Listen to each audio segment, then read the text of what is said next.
Sabana. Are you ready? Kicau, kicau, kicau mania. Kicau, kicau, kicau mania. Kicau, kicau. Assalamualaikum warahmatullahi wabarakatuh. Saya Saldi Pertama dari kelas 10 Alfa ingin mengerjakan tugas akhir sosiologi. Saya akan menjelaskan tentang pengertian sosiologi, sifat utama stratifikasi sosial, ciri atau kriteria sosiologi, cara mendapatkan status sosial, peran sosial, dan jenis-jenis mobilitas sosial. Dan saya Ahmad Adam Padirahman dari kelas 10 Alfa akan menjelaskan pengertian sosiologi.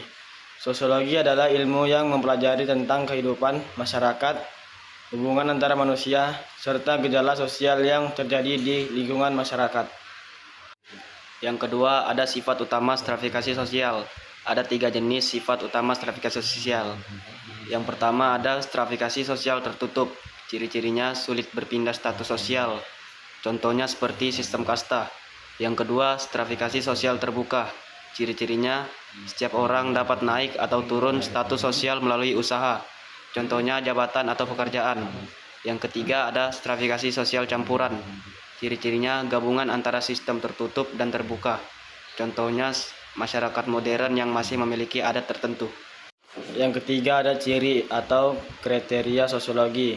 Ada 4 ciri utama. 1. Bersifat ilmiah. 2.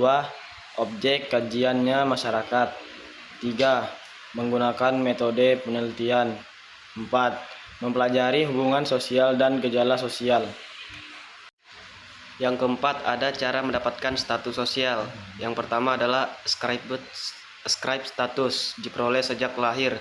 Contohnya seperti keturunan bangsawan. Yang kedua ada save status, diperoleh melalui usaha. Contohnya seperti menjadi dokter.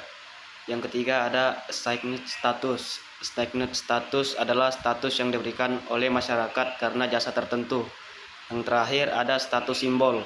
Status simbol terlihat dari tanda atau simbol tertentu seperti jabatan atau seragam.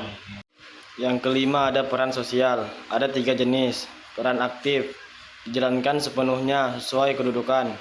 Yang kedua, peran partisipatif, dilakukan saat diperlukan saja. Peran pasif, tidak dijalankan secara maksimal. Yang keenam ada mobilitas sosial. Mobilitas sosial adalah perpindahan kedudukan atau status sosial seseorang atau kelompok dalam masyarakat. Jenisnya ada mobilitas vertikal, perpindahan naik atau turun status sosial. Yang kedua ada mobilitas horizontal, perpindahan tanpa mengubah derajat status sosial. Ada 4 jenis stratifikasi sosial menurut para ahli.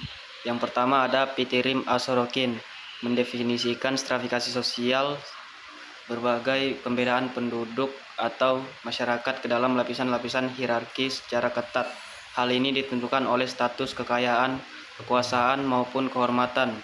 Yang kedua, Max Weber mengartikan stratifikasi sebagai pembagian kelompok masyarakat ke dalam kelompok-kelompok berdasarkan dimensi ekonomi, kekayaan, sosial, kehormatan atau prestise, dan politik kekuasaan.